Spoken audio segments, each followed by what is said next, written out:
headquarters of common sense. Talk Radio.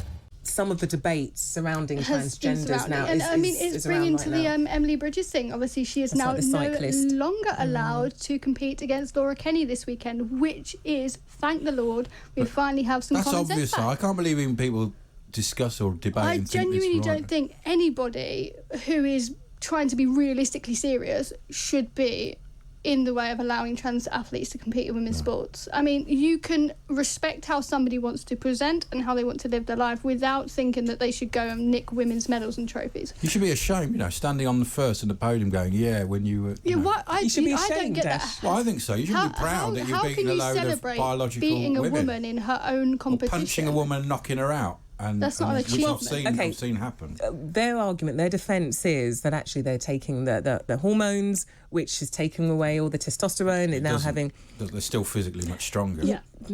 Are they? Yeah. Yeah, because I've seen hands, it's obvious. Feet, they're about 6 foot. With swimming, especially, what about men? What about men who might? Gosh, I'm 5'9". I've met plenty of men who's shorter than me.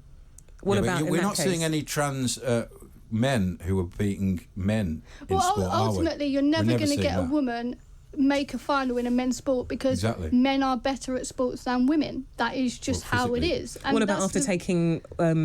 But the thing is, my question is, women will still why are drugs banned in women's sports? Why are drugs banned in women's sports, but men are not?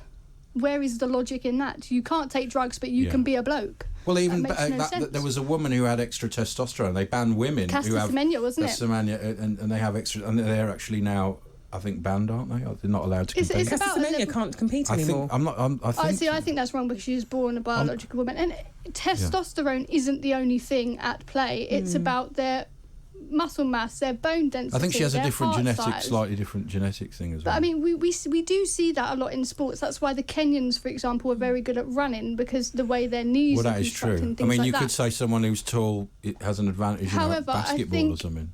We need to be careful here because sports by nature should be exclusionary.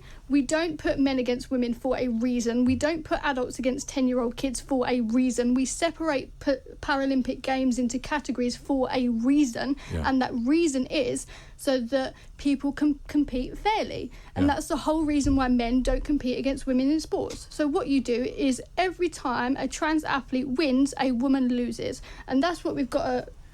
So, Sophie, have you made these views? Have you spoken about these views of yours before? Oh, massively, all of the time. And have they come for you? Yes, have people come for you? There is one thing that really angers me, and they say you're a cis woman.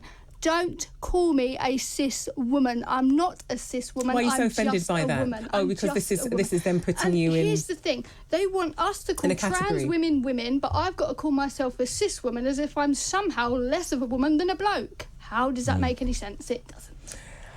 It doesn't just stop a woman winning. No. It stops another woman getting into the semi-final. It stops another woman qualifying into the Olympics. It stops loads of women. A trans person competes in women's sports. Women lose.